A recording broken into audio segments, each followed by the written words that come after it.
This is Futurebuilders podcast, and I'm your host, Teemu Uotila. I'm an enthusiastic future explorer working with a Finnish tech company. Together with my guests, we are building the future today. Are you in? This is Futurebuilders podcast with Gerd Leonhard, a futurist and humanist, author of Technology versus Humanity, and CEO of the Futurist Agency. Together with him, we'll be finding out, is it necessary for everyone to have a job in the future? Will machines replace humans? How can you prepare for future life?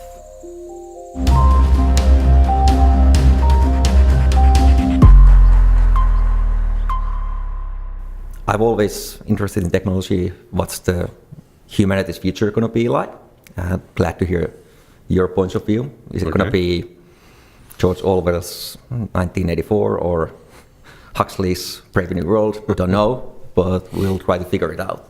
But first, Gerd, if you can shortly introduce yourself and tell us what you do. Yeah, sure. So I'm Gerd Leonhard. I'm a futurist. As a futurist, I don't predict the future. I provide foresights. Right?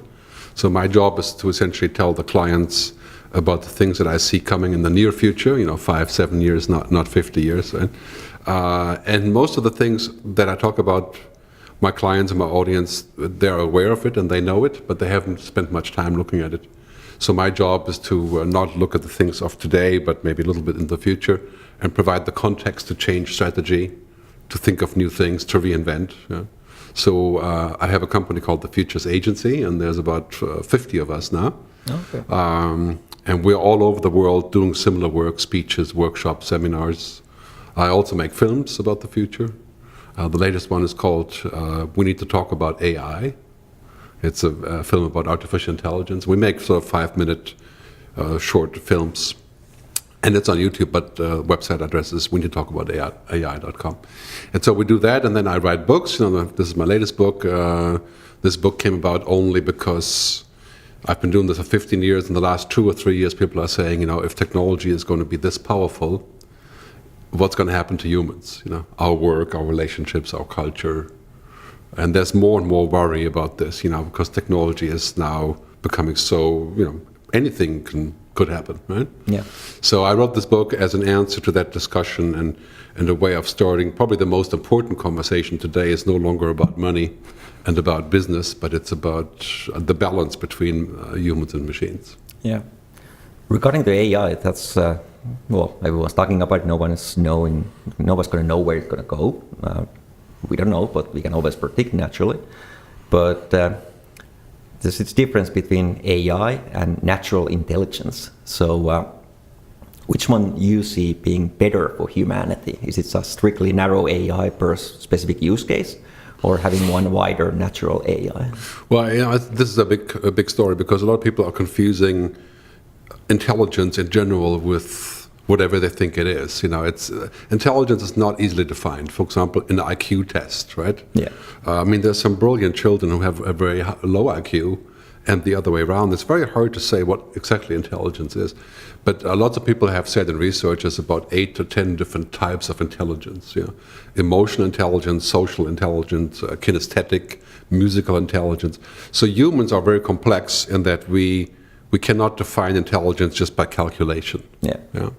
So if you do by calculation, processing speed in our brain, that's 300 trillion calculations per second. Right?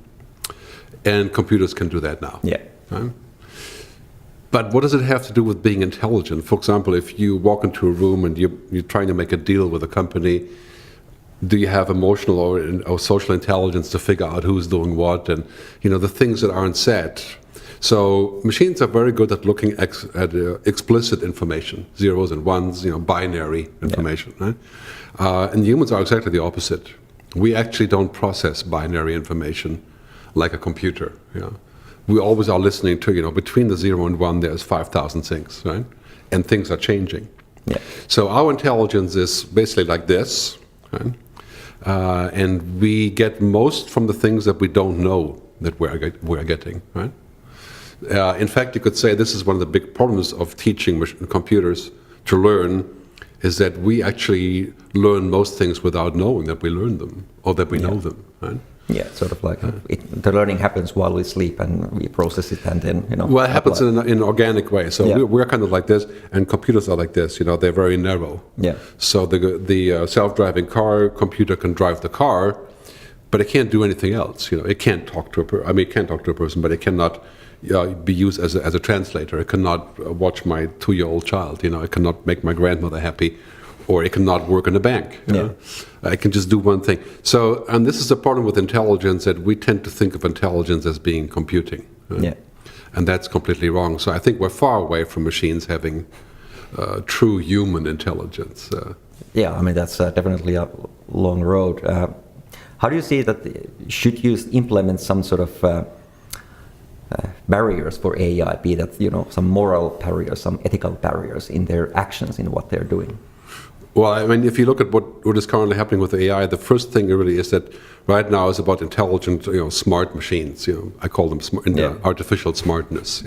So you give the machine 500,000 MRI or X-ray images as a doctor, and the machine eventually learns what a cancer looks like. Or you give them 500 billion, eventually they know, right? Yeah.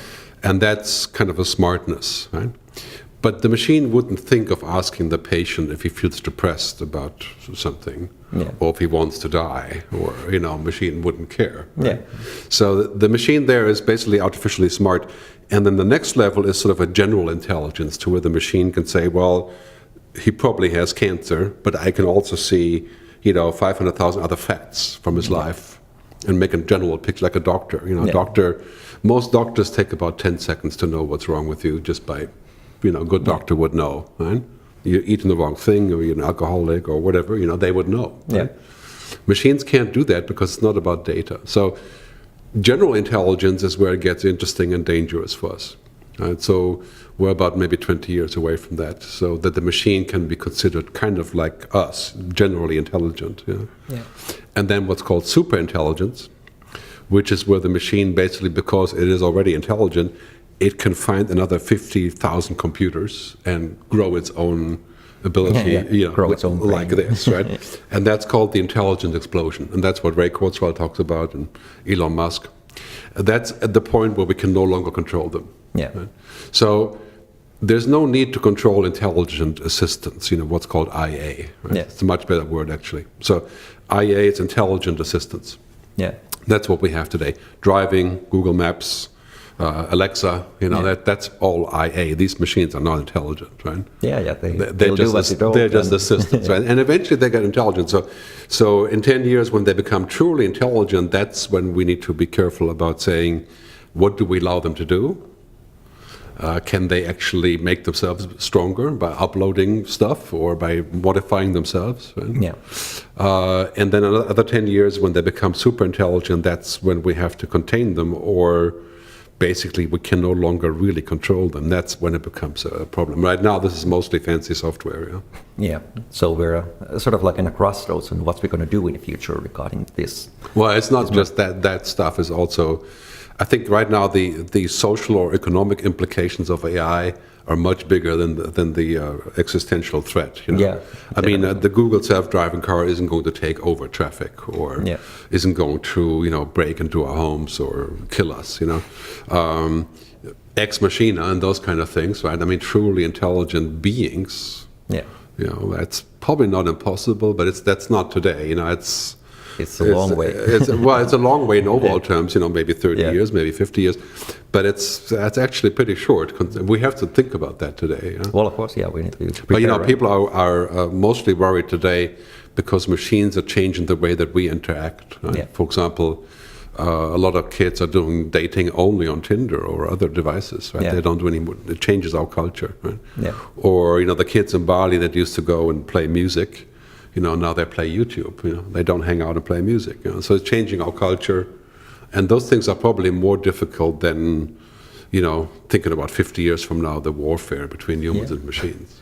And I do see that how kids and how youth nowadays socialize is totally different. It's more electronic. While you meet your friends at Facebook and change messages in WhatsApp, whatever. So you don't get that social connection, human-to-human interface anymore. You mostly discuss in electronic world, and then meet up on some occasions. Yeah, it seems that way. I think that this may just be temporary because what we see now is that we substitute the human contact with the machine interface. So, for example, we go rather than talking to the person who's next to us on the bus or something, we talk to 500 strangers on Instagram or something, right? And that may eventually also get very boring. So I think it's basically we do that now because it's new, right? Yeah. And we're excited. I think a lot of kids in 5 years will go back to saying, so what does it mean, Yeah, I do hope so. I mean, if you look at just the verbal communication, there's this 7-38-55 rule, which means that it's this Albert Mehrabian, a psychologist, that did this study on communication. So 7% is what you write, 38% is what your tone of voice is, and 55% is what your body language is. So basically, if you have this sort of electronic communication happening, then it's only the 7%, and the message will get lost. And well, that's why you have Twitter wars or something like that. Yeah, I think Marshall McLuhan once said, the media philosopher, he once said that basically whenever we extend a human capability, like through television or the telephone, we also lose other, we amputate. Yeah? So every extension is also an amputation. Yeah. So if I go dating on Tinder, I amputate myself, so to speak, from the dating process that we used to do, right? Which is not necessarily a bad thing. It's just, I think if we do it too much, then we lose too many things. Yeah, exactly. Like we forget how to read a map, right? Or we don't talk to people because we can always Google. Right? Yeah, it's easier that way. And it seems easier, right? But then, of course, there's a huge risk of manipulation. Yeah. Well, the data is only as valid as the one who processes and provides it. So. Yeah, it's basically when you have big intermediaries like Instagram or Facebook or social media or YouTube, you get manipulated by the choices of what's next. Yeah. Right? And for example, every 14-year-old girl that's on Instagram, she thinks that every other woman is a rock star, right? Yeah. Because they all act like rock stars, but it's just an image, right? Yeah. And this used to be MTV, but then you watch MTV, you're like, that it's not you, right? Yeah, it's this illusion of what you should be.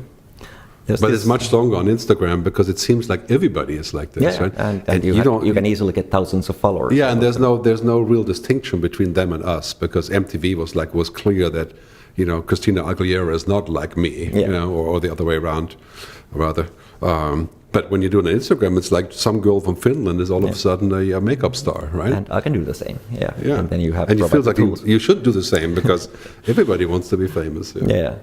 Well, that's also one of the problems with this technology, that it makes things just too easy for us so we get very passive. I don't know if you read this book. It's by Neil Postman, Amusing Ourselves to Death. He wrote this in the early 80s, and he only discussed television, but 30 years later he was quite futuristic on that part and how it's going to go. I mean, this is a constant problem in that we as humans, we like to have shortcuts, Yeah. So anything that takes the work from us, we do. Like we take the car, we don't walk. We fly, we don't take the horse buggy. But sometimes when we do too much of that, we shortcut the process. For example, we buy an iPad, we download an app for music making, and then 10 hours later, we're a musician. Yeah. Right? I'm not saying it's a bad thing. I mean, it's kind of interesting, but it's not the same. So if you're a real musician, it's 10,000 hours. Yeah, you need to put the work in there in order to get And if you don't put in the work, are you going to be? I mean, as a filmmaker or a video maker, it's the same thing. You don't get the same result if you just use some automated editor. Yeah. You lose the humanity in the process. You lose something, and so I think if that's okay, like Google Maps, so we don't really know where we are without Google Maps. We can probably live with that. But if we do the same thing 50 times over, for dating, for filmmaking, for banking, then we become unauthorized. We basically forget ourselves. Yeah. Okay. And regarding this map thing, I recall it was in London or somewhere where they did this study on taxi drivers over there that they had much less Alzheimer's and Parkinson's disease because they cannot use maps per regulation. Right. They need to know where to go within London limits, and it's a huge town. So their brains is always figuring out what's the best road to take, what's the best shortest cut and stuff like that. Well, so they call it the knowledge, right? Yeah. In London. So the cab driver has the knowledge, right? And that means wherever they're moving, they know what construction is over here and what time of the day and so on. And machines can learn these things, right? They can. But it would take a long time for a machine to read the things that aren't obvious, you know? Yeah, exactly. And to program. Maybe in 10 years it can. But this is one of the biggest change in our society is that machines have knowledge now, right? Yeah. They're actually not just about data, they have actual knowledge. Yeah, they can apply it in the real world. And they can learn. Yeah. Right? And this is where it gets interesting for us because it used to be that you would say, well, data and information, that's mostly about computers, yeah? And knowledge was human, but now knowledge is becoming machines also. Yeah. So a machine knows how to write a hit song, right? It doesn't mean it would be a good song. I mean, it could be just as bad as a human song, I guess. But, you know, now machines are getting knowledge, which means we can use them for more sophisticated applications. Yeah, and in Finland, there's this public broadcasting company called Yle. Mm-hmm. So they have this sort of like a bot that creates news. I think it's Toivor or something like that. So it's funny because when they first released the bot, it got the most, clicks and most reads out of all, because it was objective and it wasn't this clickbait that it was trying to do, like journalist or not journalist, but someone who tried to write a news, right? So it was interesting to see that bot actually made most interesting news because they only focused on facts and built and have this clear structure on the article. Yeah, the challenge is that most of these applications and software and apps today, they're fairly primitive because they don't have a trillion keywords, and they're not connected to the internet like a giant vacuum cleaner. They only have 100 megasecond or so. But once you have a computer that has unlimited processing power, right, that has a 2 exabyte per second connection to the internet, that is a quantum computer. That's 10 years away, right? Yeah. This machine will be infinitely capable of, creating. I mean, it's hard to imagine that because today there's lots of data doesn't exist, right? The speed is very slow, and computers can't really recognize images good enough yet. Or in 10 years, that's all completely done, right? So in 10 years, it's unlimited computing power. Right? Yeah. And so you can speak to a computer, you can have a computer as a girlfriend or a boyfriend, those will be all things that computers can, because what we have today is like a dinosaur, I mean, even IBM Watson is a dinosaur compared to their IBM Watson in 10 years. Compared to what's coming and this is the problem today. We're saying, okay, that's kind of funny, Siri and Alexa and stuff. It kind of works, but but we don't realize that this is kind of like remember Napster? We download free music. Now we have Spotify. Yeah, that's kind of like Napster in many ways. 21 million songs. Right? Yeah, it's totally legal. 10 euros a month. Yeah. I mean, think about this exponential change. It's huge. And I mean, the AIs or these AIs that we have now, Siri and Alexa, they're taking these baby steps and they're growing. So I mean, 10 years for a kid is, So give it 10 years, that's basically, on a scale from 1 to 100, we're like a 2. Yeah. Yeah. So it's a and so that is, and we have to think about that. If that works, how do we protect things that are important to us, like accidents, mistakes, inefficiency? For example, if you're using software to monitor humans at work, human resource analytics, you can get some very interesting results. But how do we protect this kind of thing to where people are much better than they look in the data, that we don't actually read the right data. Yeah, you get the numbers, but are they right numbers? Then that's a totally different story. And how do we know? How do we know what's right? I mean, at this point, it's called the black box problem, right? Yeah. Because the computer knows an unlimited number of information, like a doctor using X-rays, for cancer, and using Watson or others for cancer.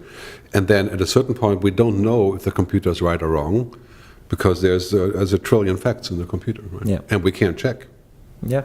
We need to trust it, so to speak. And that would be that's going to be a difficult point. Yeah, it's going to be huge. So how do you see, what are the most interesting or relevant traits for humans to have in future in order to succeed in life? Not work life, but in life. Yeah, I think we need to stop competing on the logic, on the left brain, logic, planning, that sort of thing. And in 5 or latest 10 years, we don't really need that. I mean, it would be good to have, right? But today we pride ourselves with our knowledge, what we know, what we understand, right? But if it's logical and if it's numbers, if it's rational, then machines will eventually get it. Yeah. So today you have a factory worker and they work at, the Nokia rubber factory or something. Right? And they know what's going on. They've been there 30 years. They know everything, right? But they can't really say what it is. Yeah. So the computer that takes over for the human doesn't actually know the context, but machines are teaching the computer. Right? Yeah.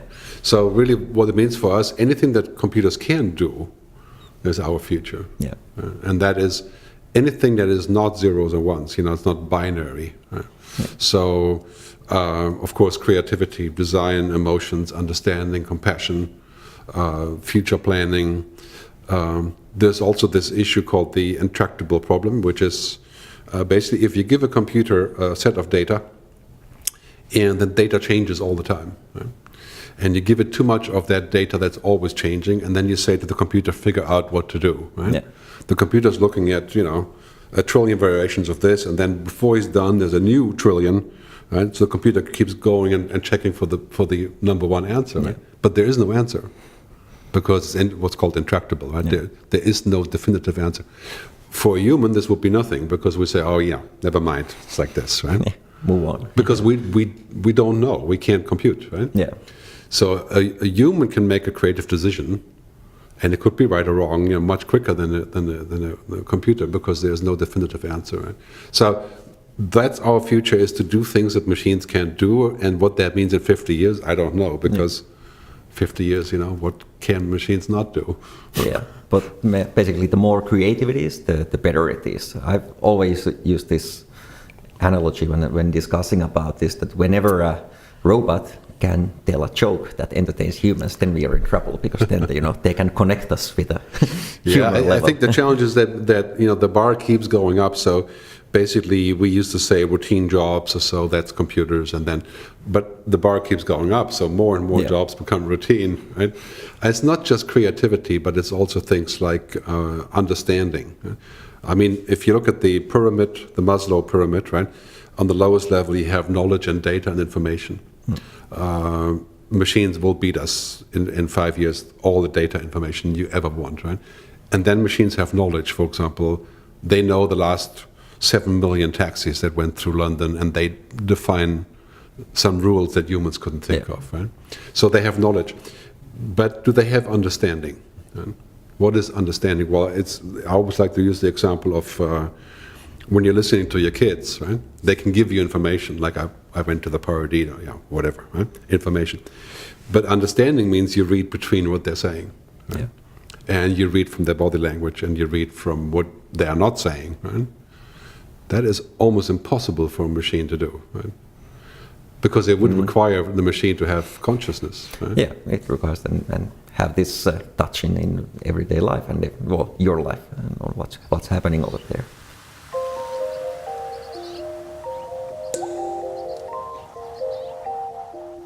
The whole automation and AI is also a very interesting area, because most of people define on what they do, what they work. But whenever you take the work out of the equation, what is left?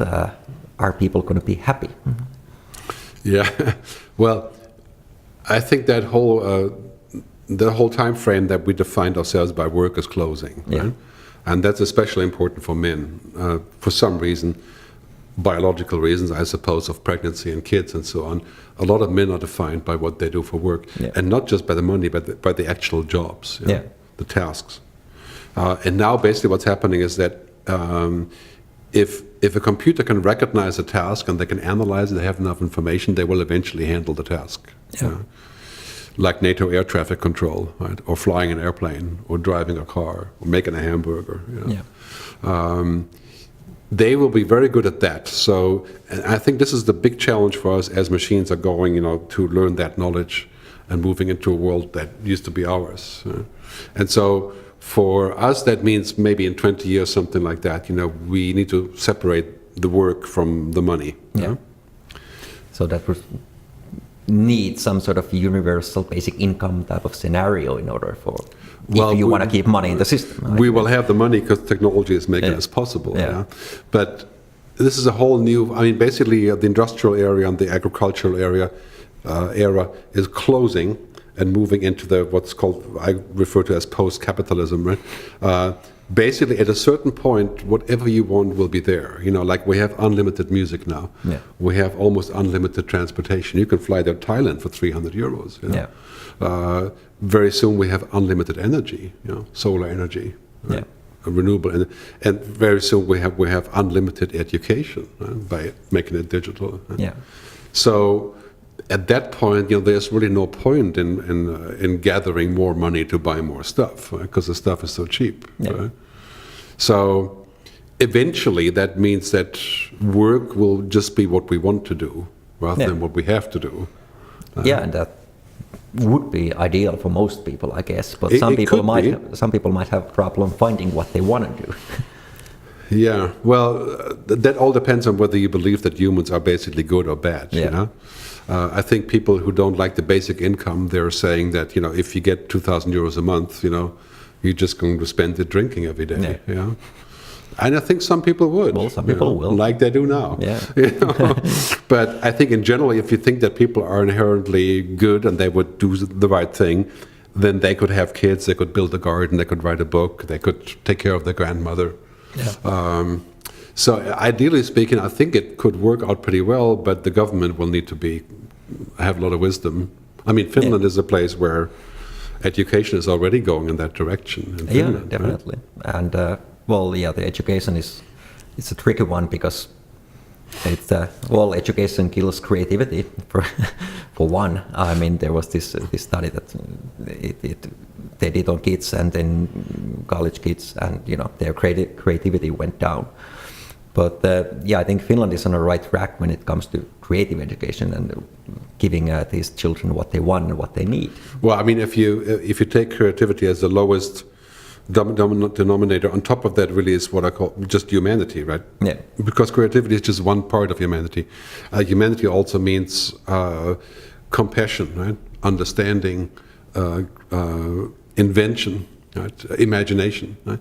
Like machines don't have imagination because the fact that they use data to predict, right? Yeah. It means whatever the data that goes in is what the prediction will be based on. Yeah, exactly. They cannot invent data that didn't exist, right? Maybe they can one day, but right now it's mostly about they have this data and then it's going to be prediction based on that data, right? Yeah.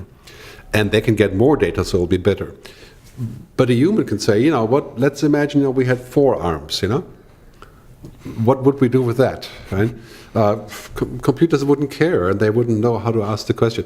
I think Picasso once said that computers are dumb, they only know things. Right? Yeah. And I think Kevin Kelly from Wired once said that machines are for answers, humans are for questions. Yeah, well, that's a good point. Yeah. So this it all hangs together there. I think if we do this correctly, we could live in a kind of nirvana, Yeah.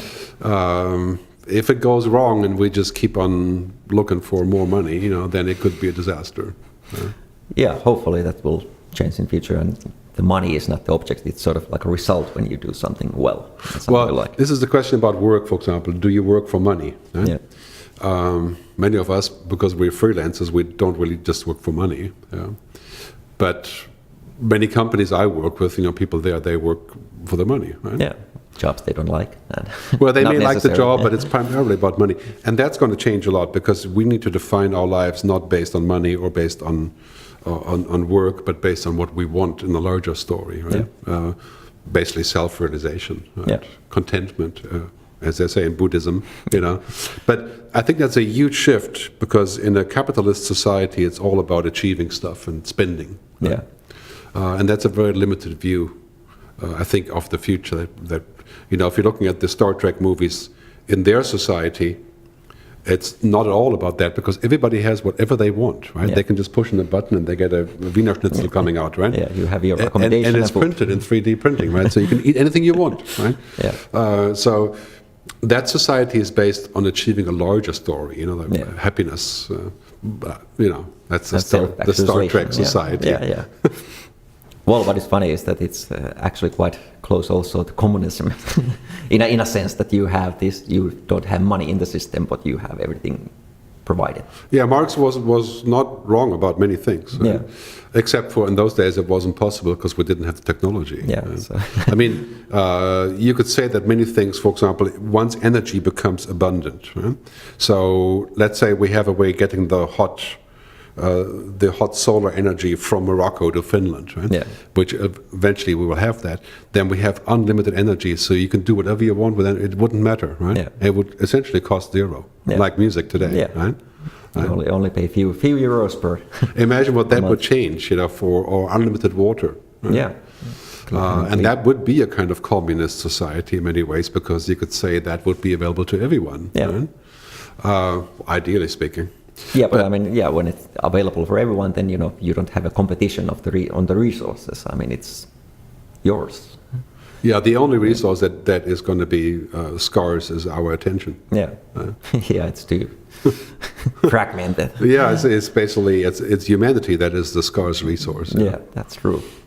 You touched about education, and that's interesting on how it's going to go in the future. And earlier you talked about Elon Musk. And one of the companies that he's invested in or is involved is this company that does neural link, meaning that you can put a neural link in your brain and get instant access to all the information. So basically, if you have the right amount of information on hand, everyone could be a doctor. So how do you see that being part when education comes to play? Can people download in future all the stuff they need?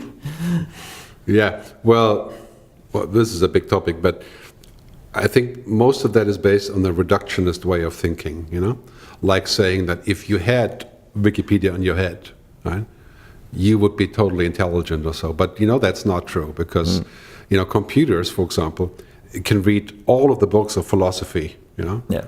and they can read 2 million pages. I think IBM Watson reads 1 million pages a minute, right? So they can read all that stuff, and then you can ask them what's on page 384, and they would know, right?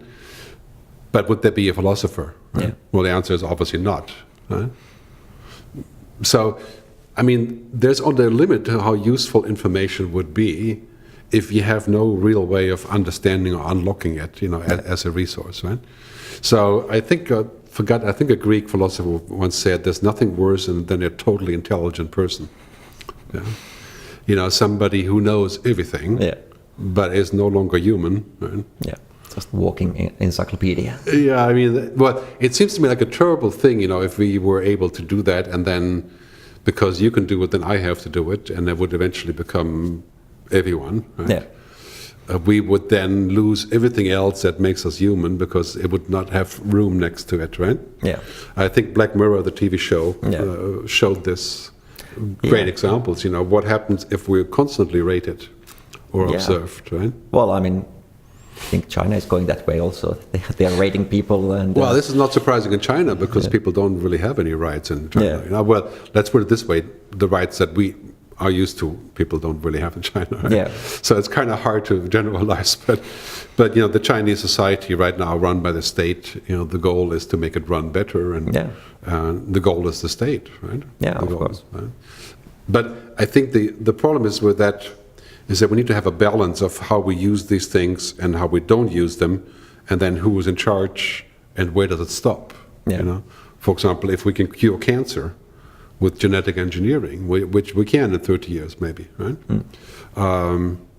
We should definitely cure cancer, but the same technology is used to make us superhuman. Yeah. So you want your baby to be 100 times as smart, you just change one thing. That would be very tempting. So I think it's an interesting idea to talk about the neuralace and but it will probably the most potent drug ever invented. It's like constant crack. probably not survivable for humans, I would think. I would imagine if you always get some sort of signals and information to your brain downloaded or processed, then well, it's a good comparison to drugs, because people who are strong drug users like cocaine or heroin or so, right? This is exactly what happens, right? Yeah. Because you feel like Superman then, right? And it's so real you don't know the difference, and then when it's gone, you feel like you can't do anything, right? And this will be exactly the same thing. So when I have the neural lace or this neural network, right, I would feel like I know everything. I'm superhuman, right? I can hard live to disconnect, right? And then I don't want to disconnect, right? So that would be extremely worrisome. I think we'd probably lose more than we gain. Yeah. I mean, today, for example, if you have high cholesterol, you can take a pill, a statin, maybe you live longer. Yeah. Well, that's the idea, but I don't know how true that is. But you can do those kind of minor things, right? And they extend your life a little bit. Right? But to go inside of our consciousness, right, and say that you are omniscient, right? Yeah. Like God. Yeah. Right? You know everything. Right.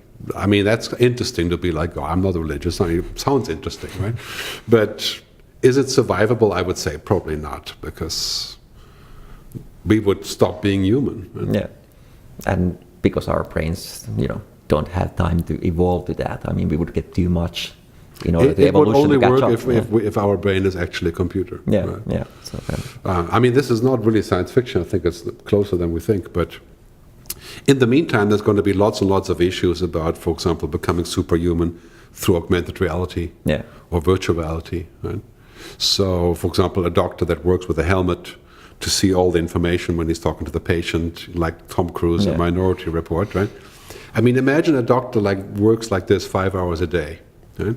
And then he takes the helmet off, he comes home, it's so boring, right? His family is boring, his kids are boring, everything is boring, because he's missing 98% of what he had before. So I think we need to think about if we really want that, or. Yeah, I would imagine that when your senses get downgraded to, from the VR world to normal world, definitely. The thing is that we don't know what it does.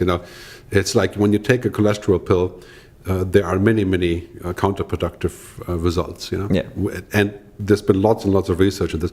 We don't know if it kills people, or what. And we just know it's not so good to take it, right? And now imagine we change our genes, right?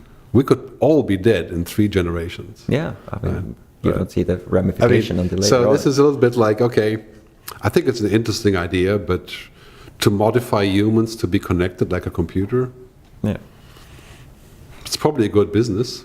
I'm not sure it's a good idea. I don't know if it's good for a long run, but definitely. I think we already have this today. We have this deauthorization because we use mobile phones and devices. We give authority to the cloud. Like, Facebook is the news, Tinder is the dating, TripAdvisor is where we eat. That's really very small, but in 10 years, this could be so big that we basically don't do anything. We just say, okay, do this for me. What should I do? And then they will give us a recommendation. 2 kids, 4 kids, what kind of kids, we just say, okay, whatever you think is best. Okay, Siri, okay, Alexa. Well, hopefully we don't get to that point. That would be totally sad.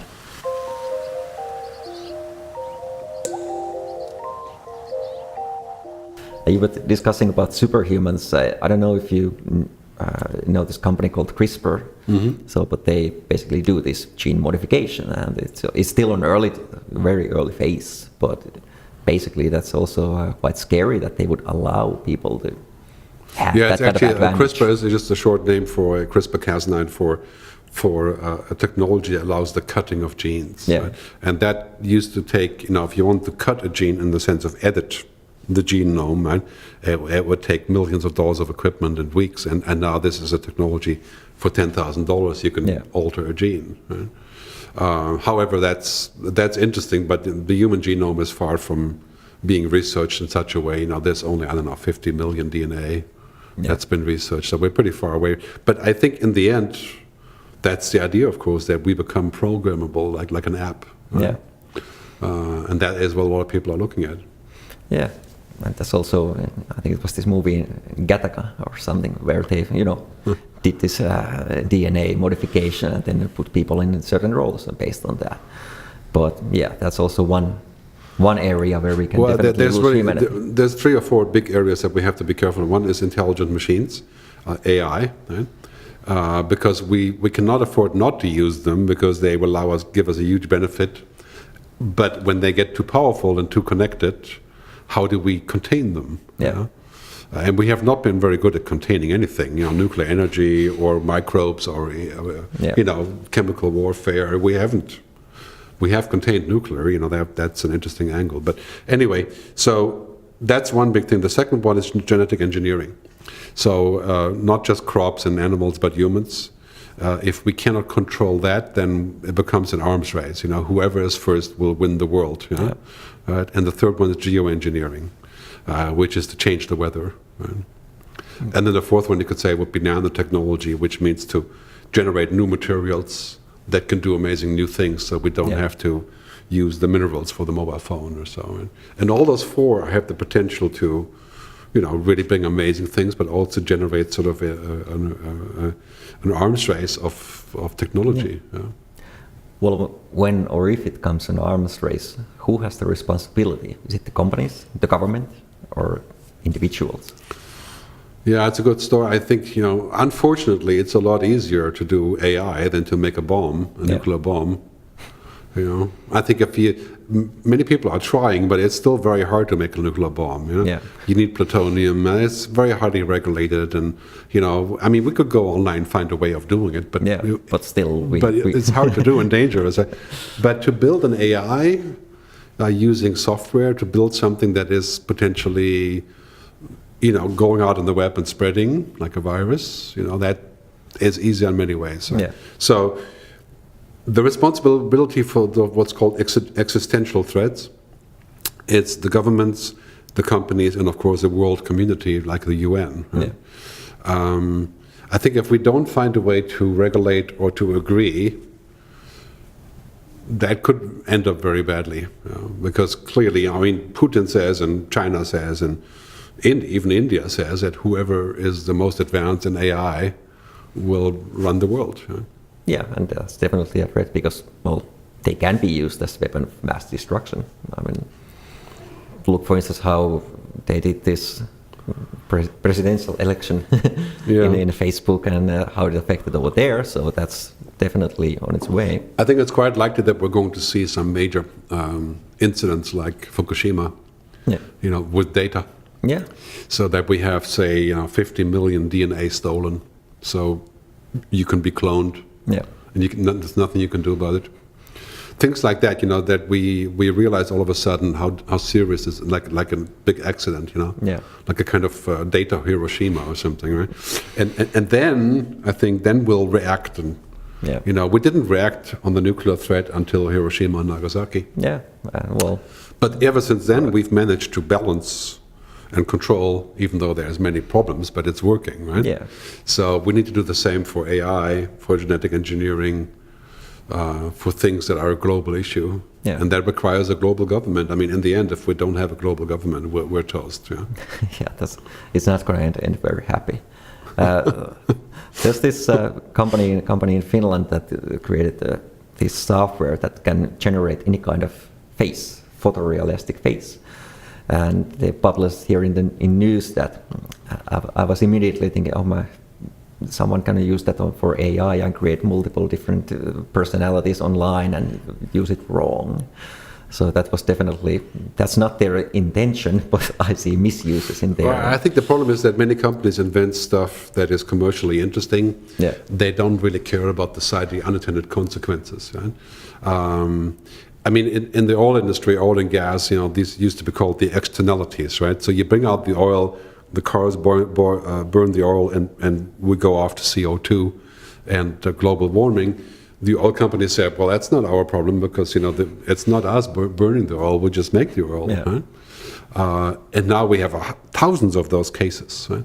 So, in my view, companies that make very powerful technology are also responsible and accountable for the side effects. Right? Yeah, they should have some sort of ethical, Well, they constructing should, their- like, Facebook, for example. I mean, I think if Facebook hired, 20,000 journalists, Yeah. that would be a good move, because they put about 200,000 out of work Yeah. with their algorithm, and it's not working. Yeah.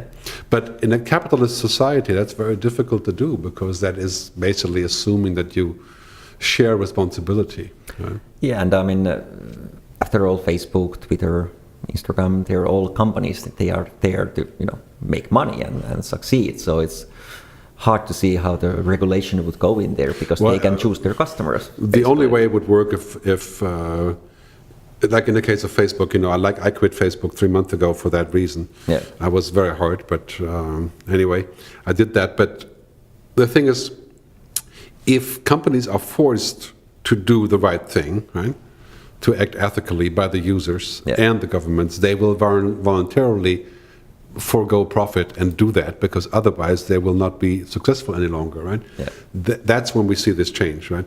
But as long as the stock market, like in the case of Facebook, when Mark Zuckerberg was sitting in Congress speaking about Facebook, right, the stock went up. Yeah, and he was incredibly robotic.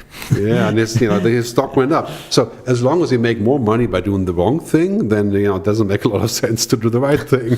Yeah, exactly, and that's the same thing that we have been seeing in different areas, like Ford Pinto, when they did this crash test and noticed that it kills people. Well, it's just easier to pay them and I think that's going to amount. change, though. I think that it's already changing, that people want responsibility. They want to know that you're doing the right thing apart from the money. And so eventually the stock market right now has only one objective, which is profits and GDP growth, very extreme in America. Anything that makes money is fine, right? Yeah. So if we can sell the human brain, then it makes money, it's good, right? Why not? But we are already going towards this, what's called people, planet, profit, the triple bottom line, which means that it makes money, it's good for the environment and the planet, but also for people. Yeah. And there's quite a few companies already heading in. Apple, for example, is making a good step in that direction as a tech company. But it requires long-term thinking. Yeah. And I think if we don't force companies to do this, they will just take the money and run. Yeah, that's so it's basically on our responsibility to make the companies obey in that area. Well, I think in the case of Facebook, for example, it's quite obvious that if Facebook doesn't become, ethical in some way and makes ethic decisions, right now people are still hanging on. Yeah. But the stock is going down already. But I think most people will quit Facebook if these things keep happening. So I give them 3 years to either change or be gone. Well, what about people who don't care? I think there's a huge mass of people who don't care what their data is used for, and they don't care what kind of publicity Facebook Well, gets. I think that's only true if you haven't experienced why it's important. Yeah. I mean, if you drive in a self-driving car like the Tesla, and you do your emails and stuff while you're driving, that's interesting. But that video the other day of the Tesla driver who ran over a bicycle rider, right? Yeah. Because the machine didn't see for some reason there was some problem, right? And she was doing her emails and plop, just kills the rider, right? Yeah. When that happens to, then you think like, okay, should I really trust this? Yeah. Right? So I think this is just a question of time until we find out. And educating people more on the. Well, until we find out what actually happened. Yeah. Right? Like most of social media is a manipulation engine. Yeah. It's not bad because of that, but if it's just that, then we don't need it. Yeah. So basically, one big event, catastrophe or whatever, to happen, and then people realize more easily the ramifications. Well, for example, if you're looking at social media like WhatsApp and sending messages and stuff, I mean, I downloaded all my stuff from Facebook before I quit, like 10 gigabyte, and there were like 50,000 phone numbers and email addresses in there, right? 50,000. I don't have no idea where they got it. They got it all from WhatsApp, right? Yeah.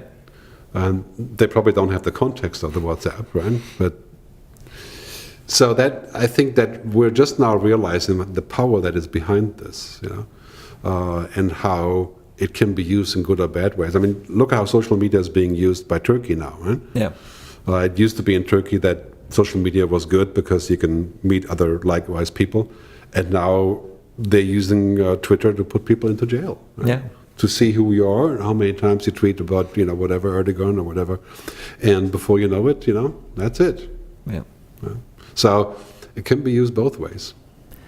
Do you see, when talking about this data, how it's used and AI, do you see that the landscape will be dominated by these big players, Google's, Amazon, Apple, or do you see that there's room for fragmentation or new players? Yeah, well, I think that we're heading into a period of extensive regulation and fines, and huge arguments on this, right?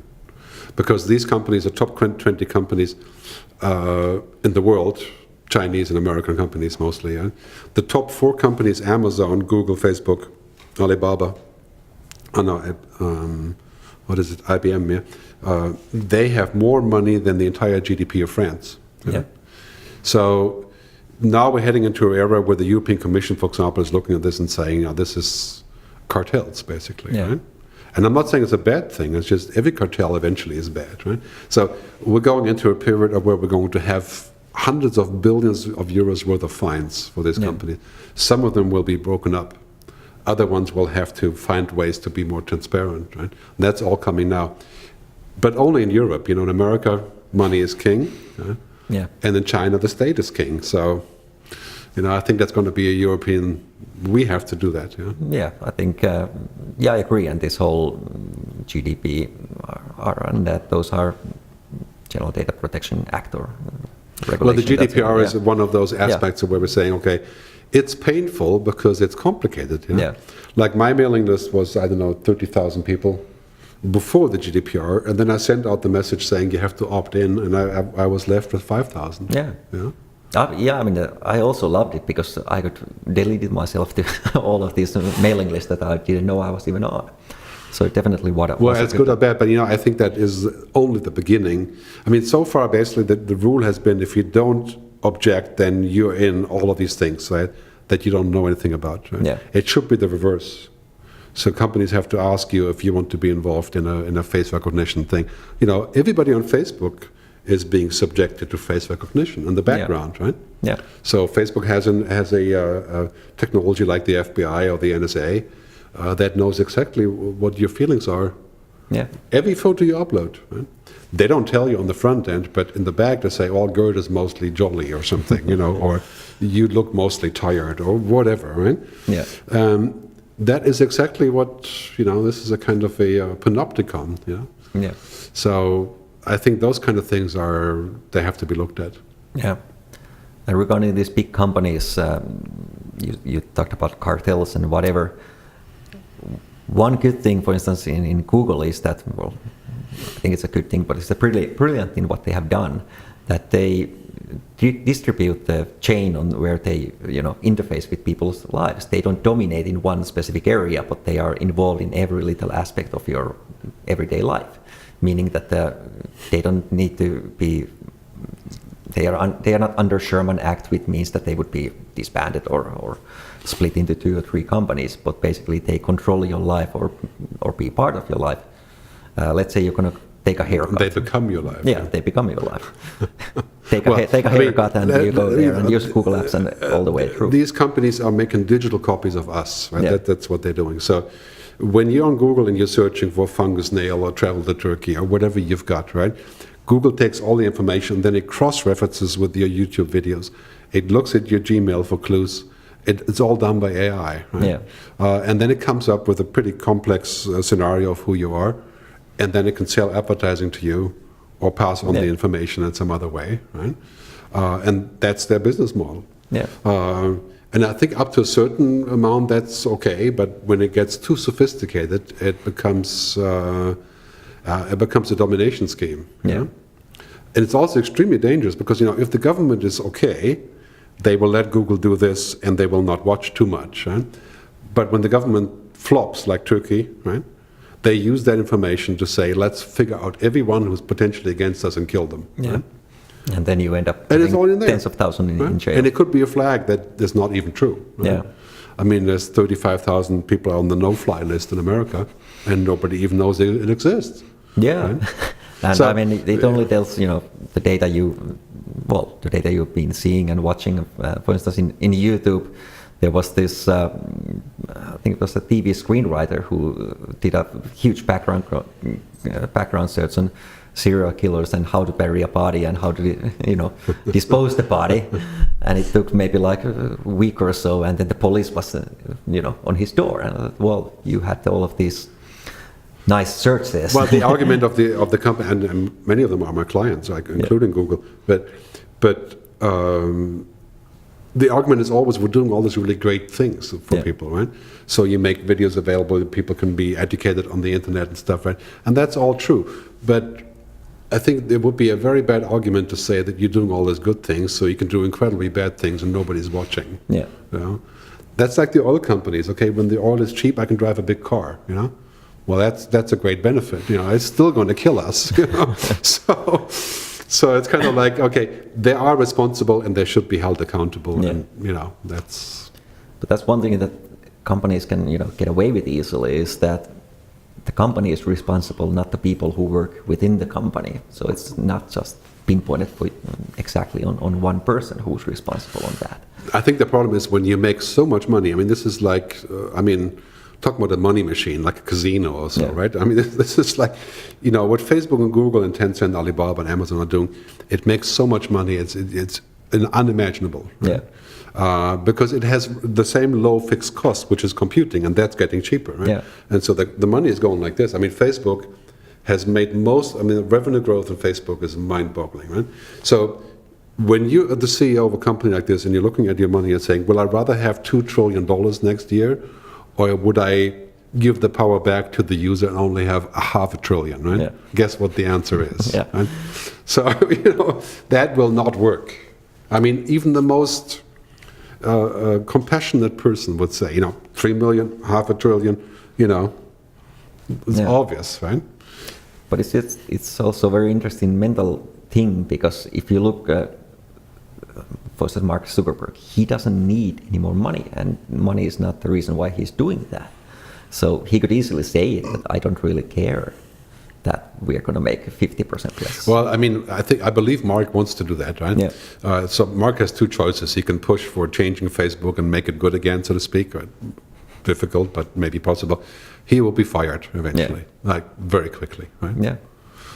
Maybe that's his path. I don't know. But, Facebook is a money machine. It's not just for Mark. Mark has enough money. It's for like thousands, literally tens of thousands of people who are sucking from the billion-dollar pipeline, And so that is just, this is like the mafia, right? It's like one guy getting killed isn't going to make a difference, right? Yeah, someone's going to come up and you need somebody coming and saying, okay, these are the new rules for how this happens. And it's not going to come from them. I think they will try, and I believe Mark wants to try. But, it's in this economy, basically such a machine that generates so much money, it's irresistible to pretty much everyone, including the lawmakers. Yeah, right? Definitely. The American Senate will not go and say Facebook is bad, right? Yeah. Facebook is America, right? That's this whole idea of America, right? Yeah. And the Chinese government will not regulate Alibaba, after all, they're getting all their tech from Alibaba. So this has to be done on a global level,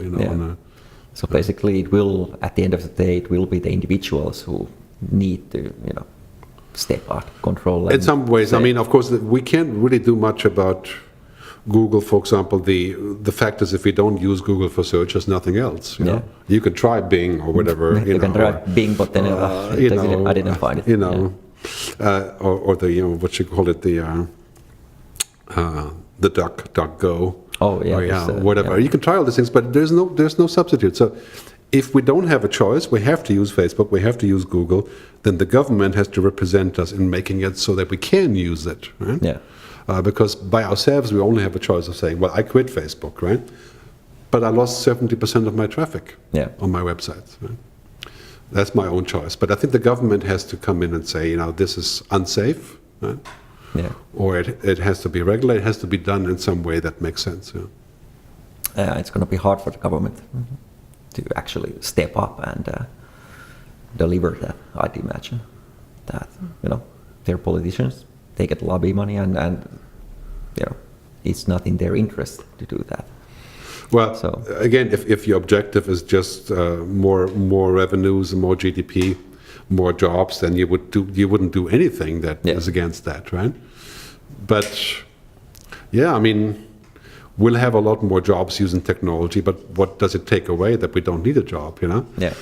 So it's kind of 20 years we don't need a job, so why do we worry about jobs today in the same way? Yeah.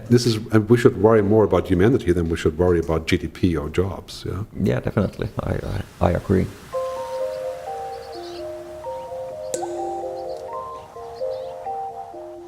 Regarding on jobs, what is your feel that what are the jobs that's going to be automated or AI'd in the next 2 years lifespan? Well, there has been a lot of promise, but very little delivery on this. You know, we're still very early on. There's a couple of things missing. For example, we don't have really strong battery lives on robots and machines. You know, the Tesla can go 500 kilometers if you're lucky, but not 5,000. You know? We don't really have 5G network everywhere, so it's a slow. We don't really have minerals that we can use, you know, nanotechnology to replace in the devices. I mean, we have so many restrictions, so this is why it's not really happening. For example, take the self-driving car, right? I mean, if you believe the propaganda, then you would say that in 5 years, all going to be self-driving cars here, right? But the reality is, it's not really working. Yeah, right? and it's not going to happen that fast. I mean, Norway, look at Norway, now 35% electric vehicles. Right? Yeah. That's working out pretty well, but self-driving like a human, no. Yeah. You can eat a hamburger while you're driving, you know, keeping very close to the wheel. You can do that. I mean, you could do that before, right? Before the self-driving car.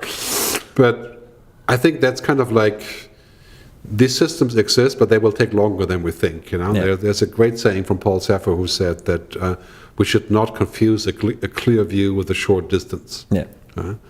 So autonomous cars, assisted driving will be very big, but to drive like I do as a machine, that's 20 years away. Yeah. Well, you can do it in Palo Alto, California, but because they all drive like 5-year-olds, right? Yeah, and they have, you know, this. Yeah, they are flowing. North. Like Finland is also a good example, and people are flowing on the freeway, you know, because of the speed limits. So there, you know, I mean, I drive like a robot in Finland, right? Because it's kind of automated, right? Yeah. It's everything. I mean, I can just say, read the signs and drive as fast as you can, right? Yeah. But I cannot turn the seat around and sit in the back and eat a pizza, right? That's different. So I think it's going to take longer. But the many jobs that will go away are the really, utterly monkey work jobs, you know? And many of us are doing monkey work in different ways, but, you know. These mundane things that, you know. Yeah, you know, routines, right? So you have a financial manager in a company that manages outflow and tracks the information and makes sure there's enough money in the bank, you know, CFO type on the lower level, right? That's basically numbers and juggling numbers and putting in data. Yeah? So data inputting, data filing, data organization, discovery, checking, background checking, fact checking, anything to do with numbers that used to be done by people, even lawyers, you know, machines will learn, right? Yeah, and I mean, in US, there's already this lawyer bot that handles parking tickets, and you can. So that's a good example because it's so simple, right? There's no other factor. So you look at the ticket, and then you come up with a weird story of why you should not pay, right? And that can be done by a machine. But if you want to get divorced, right? There's a divorce app, and you can say, I have 2 kids. I mean, and the app will say, okay, then your kids get this, your wife gets this, right? It's possible. But the divorce is complicated, right? Yeah. Because maybe your wife was already married twice before, or maybe she is utterly unagreeable, and it's complicated, right? So a certain kind of automation, you know, there's been a lot of saying about this. It's very hard to completely automate. Yeah. Yeah, you can do small things. Like in a factory, right? You can say, okay, I've got a factory that has to bring a box from here to there, and you know, weld it shut, and you know, you can automate 100%. But a lawyer, you can automate the fact-finding or non-disclosure agreement. But can you really automate the rest of what the lawyer does? You know, that's difficult. So I believe most jobs will not be completely automated. Some jobs will be 50% automated or even 80%, right? So it will free us up to do new things and to create new jobs.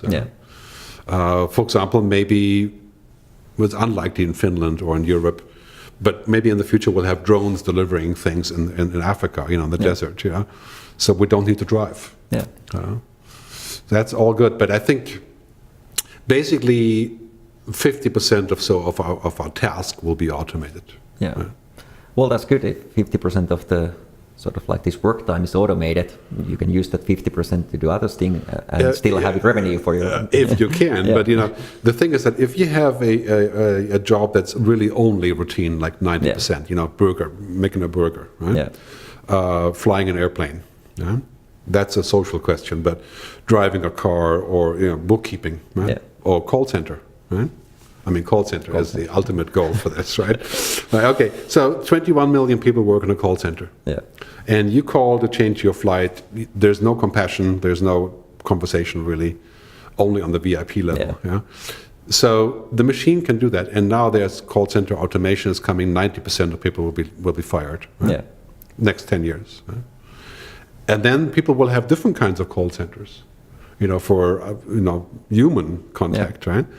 So many jobs will be lost, and other ones will happen on top of it, right? So a lot of people are saying roughly 70% of all new jobs in 10 years are not even invented. Yeah.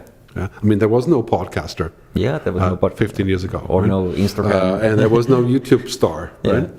There were, some futurists, but not so many. So we always make new jobs. The tough thing is for the people who are 50 years old and they've had the same job doing the same thing, that job will eventually stop. Right? Yeah, they will have a hard time to transition if they're very stuck in their mindset. Yes, especially men, because it's very hard to change engineering, for example, people who make clutches, So a regular car has 2,000 pieces in the clutch and the transmission. Right? Yeah. Now we're switching to electric cars. There's 20 pieces. Yeah, right? It's very simpler. Yeah, it's like, it's a software, right? Yeah. So every person that makes a clutch or transmission drive shaft are no longer needed in 10 years, right? So we're talking about tens of millions of... And the same 50-year-old German guy who's made the transmission and the clutch for 30 years, it will no longer be needed. Yeah. Right? And so then we have to find a way of retraining. We have to have an automation tax. The car may be only 1/10 of the cost of today. Right? Yeah. So that really requires the government to think about where the money will come from for the training. Yeah, the money is still in the system anyway, so that doesn't, it doesn't diminish in there. So they can do something. Well, it's complicated because basically, if you lived in a purely capitalist country like America, you would basically say, okay, if AT&T can automate network operations, the mobile operations, it can fire 90% of people, right? Network engineers, because the AI does it, right? AT&T gets to keep the money, right? Puts the money back to the shareholders. That's capitalism, right? Yeah. And we would say, well, if 100,000 people get fired, they have a social responsibility, but that's what we would say in Europe, right? Yeah. And we would make them pay tax. Yeah. Right? And those are very difficult decisions because it's not that black or white, Yeah. Like, in Europe, we're a collective society. We're, especially Finland, we all pay together to create something good for all of us, right? While in many other countries, that's not the case, right? Yeah. So I fear that countries like the US or Brazil, when they achieve this level of automation, they will just fire as many people as possible and keep the money, right? Yeah.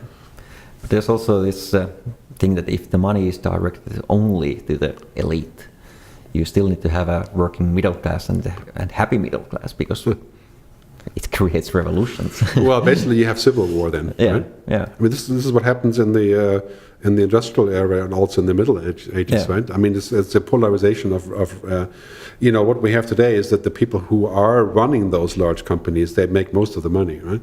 And the benefit that is coming to us is getting diminished by the fact that we are essentially the content. Yeah. Right? So it used to be funny, when Facebook first came along, for example, we put stuff on Facebook and we connected with it. It was great for us, right? But now we have become the feeding material for Facebook. Yeah. Like we give it the data that it needs to live, and that has become very uneven. So it's a typical example of how things go like in a Faustian bargain. So Yeah, we're actually gonna run out of time soon. But if you're gonna take 3 takeaways on what humans should focus on future, what are the areas that they should, invest their time in, either studying or doing? yeah, well, I start with a sentence from my book. Embrace technology, but don't become it. Yeah. If you do not understand technology, if you don't work with technology, you don't have a chance in the future. That's clear, right? So it's not that we can say that we don't use technology because it could be bad, right? Yeah. Yeah, that's possible, but you'd have to be very rich, or and on the North Pole maybe. I don't know. But so we have to embrace technology, but then we have to also be critical of it. Right? So we have to say, I use this now, but not now, right? Yeah. So I stay connected when I work, but at home, I prefer to talk to people. You create borders and barriers, balance, right? Then second, I think we need to emphasize, invest as much money in humanity as we invest in technology. Right, right now, all of the cash in the world goes into tech, right? Yeah. And the tech companies have all the money. Right? So, we're cutting back on schooling, we're cutting back on humanities, we're cutting back on the United Nations, we're cutting back on everything, but these people have more money than the country. Yeah. Right? So there's something wrong with the distribution of money. Right? Because what we're doing really is we're taking the money away from what humans used to do, and that's now become technology. So, for example, in education, I'm all for training people in technology, but we have to realize that this is an ending proposition. Yeah. A programmer today can make good money because the machines are too stupid to program themselves. Yeah. Right? 5 years, finished. Yeah. Right? In 5 years, you literally say to your wristwatch, say, make an app for, how I can get my shoes cleaned, right? And we'll just, boom, right? It'll just be there. So, in the future, education means that you are strong on the human skills, negotiation, understanding, imagination. Einstein said imagination is more important than knowledge. Yeah. Because, he saw that coming, I'm sure. So, humanistic education, right, means understanding others' languages, music, art, improvisation, imagination, design, anything that's on the more right side, right, of the brain. That's definitely good. And thirdly, I think we need public standards on what are called digital ethics. Yeah. To understand what is important to us. Yeah. Why would it be unethical to create a gene editing drug that defeats cancer, but also allows me to have super babies? Right? Yeah. We want to defeat cancer, but we don't want super babies. And why don't we want super babies? Well, I know that's an interesting discussion, right? But clearly we want to need some sort of global standard as to what we want, right? Some sort of ethics council or I suggest the Digital Ethics Council, like a wisdom council. Yeah. Again, going back to Star Trek, this kind of idea does exist, but basically these are all ethical decisions. Right? Yeah. And if you're looking at 20 years from now, our world, as I said many times, will be more different in 20 years than the last 300 years. Right? Yeah, definitely. The pace is different. We're going to see things that are literally straight out of science fiction. Yeah. Probably beating science fiction in many ways. Right? So then the many good things have to be balanced so that we also balance the bad things. Right? Yeah. What is currently happening is that we're only putting money into the good things, like the Internet of Things, but nobody thinks about what else they could do. Yeah. Right? It's all just about making progress. Yeah. So, like many people have said, we have too much progress, we have too much intelligence and too much intellectual effort. Right? That is very self-destructive, right? Because it's kind of like it just goes to the top and then just goes it's boom, a cycle ending. So if we don't want that, we have to collaborate on restrictions and on balances. For example, making sure that we can keep a secret. Yeah. Right? Many people think that secrets are not important. I think they're very important because it's part of humanity. Well, to make I up agree. stuff. They make us human. Well, humans are very inefficient, right? So we make up. We don't tell the total truth. We change things a little bit, and that's we change it to support our needs and our end goals mostly. Right. I think it would be very, very bad idea to mess with the basic human nature in such a way that we would say we can improve human nature. Yeah. Like saying that you're not allowed to lie, right? Well, lying isn't a good thing, but would it be inhuman not to lie? Yes. The answer is yes, right? Yeah, that would be a very odd society. Yeah, and it would be a machine. Yeah, yeah. Machines wouldn't do that. Yeah, machines don't. Because they would have no reason, they don't exist. Why would they lie, right? So this is, I think, ultimately also point number 4. We have to understand the machines don't exist. Yeah. Right? They are just tools. Right? They have no consciousness, they have no agency, they're not human in that sense, right? They can pretend to be human, that's possible, right? But in the end, this is a machine, right? They should not have rights, they should not be allowed to change what we are. Yeah, they should not be able to vote. In my view, that is a clear line that we have to define. At what point do you become a machine? Yeah. When you change yourself, right? And that's the things that we have to start discussing. Yeah. Any place where people can find more about your ideas? Check it out. Yes, well, of course, it's my YouTube channel, GerdTube, G-E-R-D, Tube. It's Gerd Leonhard on YouTube. Yeah. There's like 700 hours of videos, right? So it's a long weekend. You know? And of course, my book, techversushuman.com, techvshuman.com. It's now available in 10 languages. My website, futuristgerd.com. So there's quite a few things that I have on this topic. You know, in general, maybe to wrap up, I would say that I'm an optimist. I think this is still, we're not at that point where most of these things that we're talking about are actually feasible yet. Right? So we have 10 years to define what we want. Right? Yeah. Right now, technology is to a very large degree positive. Yeah. But we're starting to see problems, right? So, so we need to make sure it's not going to be 90% bad in 10 years. Yeah, no, I'm also optimist because I don't want to be a pessimist because that's going to be a very dark future.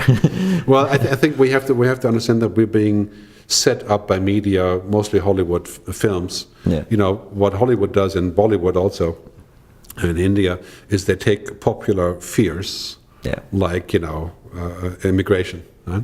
Or genome things, or AI, and they turn it into a movie. Everybody is scared of the same thing. Yeah. The bad foreigners, whatever, right? But this is just Hollywood, right? Yeah. And so we have to. If you really want to think about the future, you can't watch too much of the science fiction. Yeah, they will influence it. So because it influences kind of a negative thing. Right? In many ways, technology is much more positive. If we regulate or administer in the right way, it could be amazing. Yeah, I mean, it can become, this. If we watch too many movies, this kind of self-prophecy. Yeah, I think one of the things that we're going to struggle with is that, in not too long of a time, our economic system is unsuitable for this future. Because it incentivizes only one-track behavior. Yeah. And if technology becomes so powerful that it can do all of that behavior, right, then the curve goes straight to the ceiling. Right? Yeah. And at that point, we have to switch our economic thinking into a broader thing, right? And that's 20 years away. Without that, I think there will be no solution but to explode. Yeah. Well, Gerd, thanks for your time. Great to have you here, and hope you enjoy the rest of your time in Finland. Thank you. Yeah, thank you. Thanks. The future is here tomorrow. Join the discussion on our LinkedIn page, We Are Future Builders, and listen to more Future Builders podcast on wearefuturebuilders.com.